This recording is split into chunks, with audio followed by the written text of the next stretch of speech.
আসসালামু আলাইকুম, সবাইকে আমার চ্যানেলে স্বাগতম। আজকে একটি বিষয় নিয়ে আলোচনা করব, সেটা হচ্ছে যে চরিত্র। চরিত্র মানুষের জীবনের অনেক মহামূল্যবান একটি সম্পদ। তো মানুষের চরিত্র বলতে কী বোঝায়? মানুষের সার্বিক আচরণের সমষ্টি হচ্ছে চরিত্র।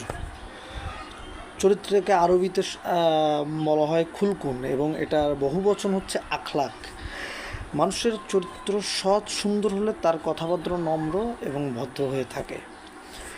চরিত্র বলতে একটি মানুষের নৈতিকতা, কর্মনিষ্ঠা, মানুষকে সম্মান প্রদর্শন, সত্য বলা, বা আপনার নিয়ম শৃঙ্খলার ভিতরে থাকা, সুদ ঘুষ চুরি, মুক্ত থাকা, উপকারী, নিরহংকারী, আত্মমর্যাদা সম্পন্ন মানুষকেই চরিত্রবান বলা যায়। তো হওয়া উচিত এটা, কিন্তু অথচ আমরা বাঙালিরা মনে করি যে চরিত্র বলতে নারী ঘটিত কোনো সমস্যাই হচ্ছে চরিত্র। আসলে তা না। নারী ঘটিত যে কোনো বিষয়টা যে শুধুমাত্র চরিত্র তা না। চরিত্র অনেকগুলো ব্যাখ্যা বিশ্লেষণ আছে। একটা মানুষের চরিত্র অনেক ধরনের হতে পারে, আর একটা মানুষ সব দিকে আসলে 100% ভালো বা চারিত্রিক দিক থেকে, সমষ্টিগত দিক থেকে ভালো হয় না বা চরিত্রবান হয় না। তবে 70% যদি একটি মানুষ তার চরিত্রগত দিক থেকে ভালো হয়ে থাকে, তাহলে তাকে ভালো বলা যায়।